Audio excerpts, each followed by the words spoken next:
What's this? Ah! Hi, Zotty. What are you doing here? I've come to cook for you, darling. Are you rollerblading? Yeah, barely. I'm trying to keep my figure.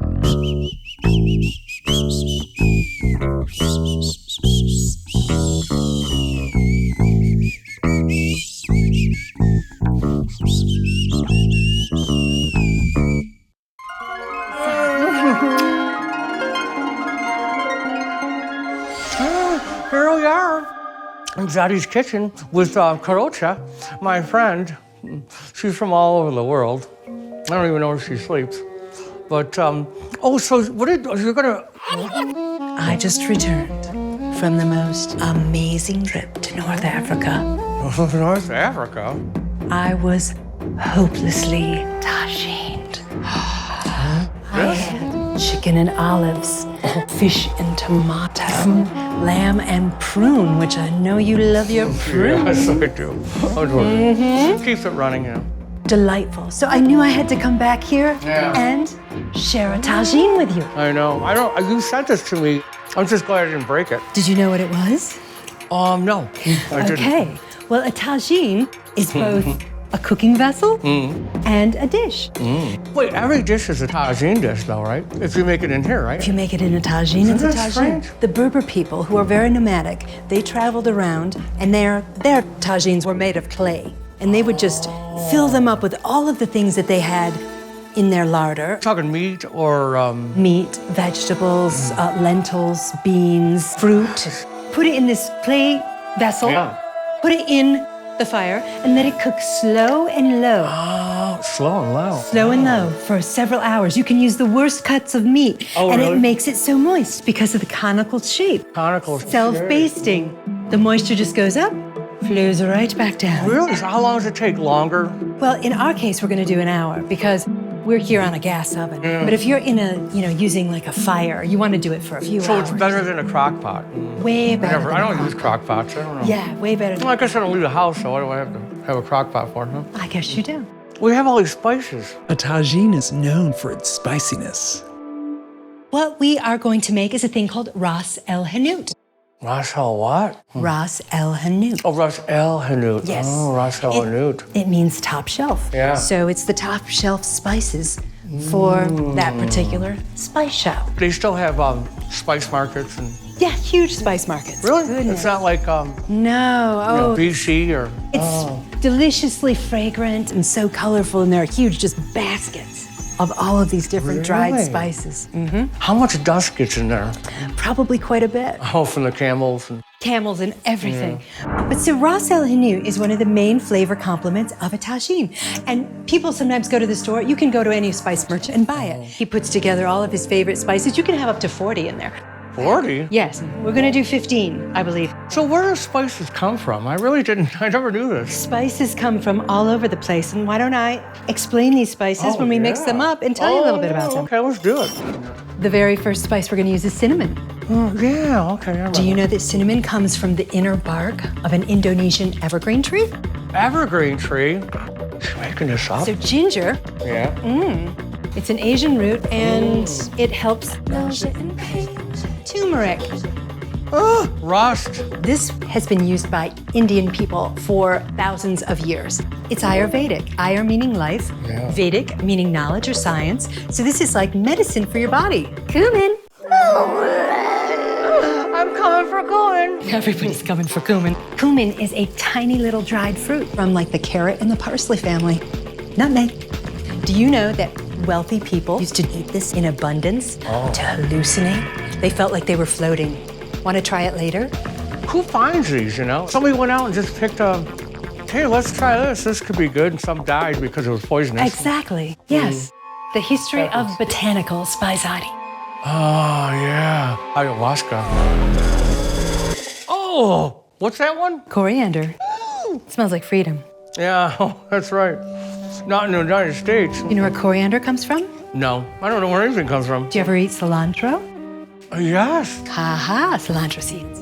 Cilantro seeds. Okay, so we're gonna do a teaspoon, about a teaspoon of each of those. All right, then we're going to a little less than a teaspoon, and we've got here black pepper, white pepper, and salt, paprika, cayenne pepper and cardamom, allspice and cloves. Did you know cloves are actually flower buds from an evergreen tree? More trees. Isn't that pretty? Oh, it is. Doesn't it look like a tiger? Oh, it does. Oh, reminds me of he who controls the spice controls the universe. The spice expands consciousness. So now that we have created the Ras El Hanout, we're going to cut up some onions and garlic. Oh, and this is the purple garlic. Purple garlic. It's very strong, you know. I had a clove last night. I actually broke into a sweat. Or broke out of, what? Broke into? I think you break out of jail and break into a sweat. I thought I was having a heart attack. So I called my doctor and he said, hey, it's 3 o'clock in the morning. What are you doing, buddy? What was that movie that you loved about the gangsters and the garlic? Yeah, they're in prison. He's getting fresh garlic. Strange. I don't think that would happen. Yeah, oh, look at this stuff. I always cook with ghee because God loves ghee. Ghee has a nuttier flavor, a higher smoke point, and it has less dairy proteins. So for those folks that are A little lactose intolerant. like you, Zotty, it's better for you. So while the onions are cooking, let's cut up some sweet potatoes. Oh, gosh. Should we? Do-do-do-do-do-do-do.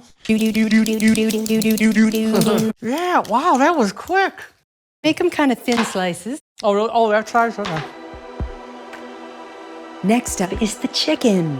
A landscape of chicken thighs, just marinating in parsley and Ras El Hanout. That's pretty. I'm gonna transfer the onions into the tagine, and then we're gonna cook the chicken in the caramelized onion juice. Now, we're going to prepare some of the garnishes. Have you ever cooked with preserved lemons? No, I don't even, where do you get preserved lemons? Well, you can make them yourself. Take a lemon and slice an X into it. Fill it with kosher salt and pack it tightly in a jar filled with water, a few peppercorns and a bay leaf. Seal them up, put them in your cupboard, and let them sit there for like 3 or 4 weeks. The longer they sit there, the darker and more mellow they'll get. They use them in the desert because fruit like this is not gonna last, so they preserve it, right? And it's a nice little citrus and, you know, vitamin C and all that stuff to add to their Zotty. Yeah. You have to believe in the power of food. I believe in the power of food. Food. I believe in the power of food. Food. I believe. Oh, that's great. Now, I'm gonna have you chop up some parsley. Oh, me or? Yeah. Oh, no, not your fingers. We're adding our chicken to the tagine with all of its delicious juices. And then we're going to layer on some sweet potatoes.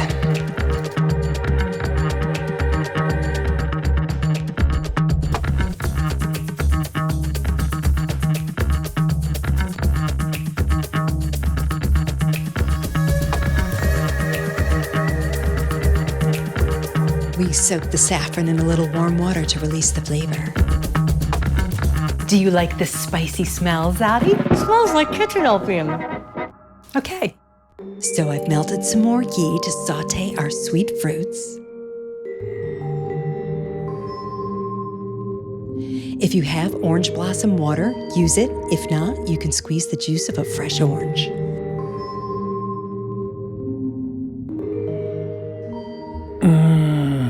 Smells delicious. You all right? We're getting pretty fancy here, caramelizing everything, but it's really unnecessary. You can literally toss all of your raw ingredients into the tagine and let it do the cooking, and it will be delicious. Put this lid on for another 20 to 30 minutes and let it simmer. Okay. Yeah, you know, that's something. Wow. I just hang out. For our side, we're gonna take some of the extra liquid and we're going to bring it to a boil with water. Now we're gonna add in our couscous.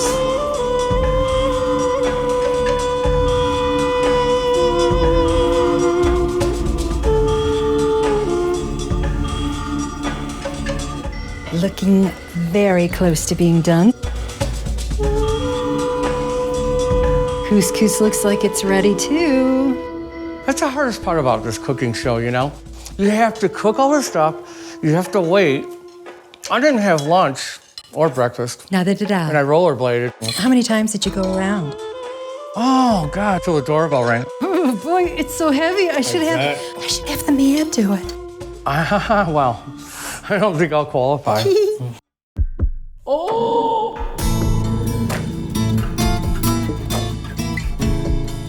Want a dish? Oh, my God, I do first? Yeah, go ahead. So I'll take a piece of chicken or? Yeah, dig down. I'm gonna put a little dab of plain Greek yogurt. Cool it all down. Yeah, really?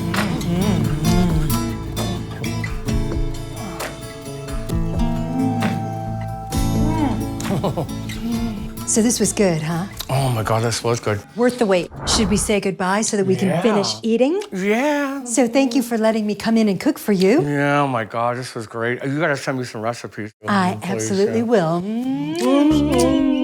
So long from Zotty's Kitchen.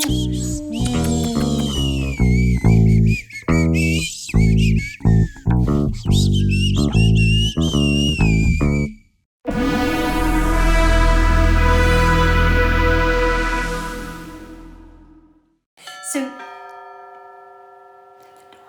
Yes, it's a doorbell. And I don't think I'm going to answer it because I'm dressed like this.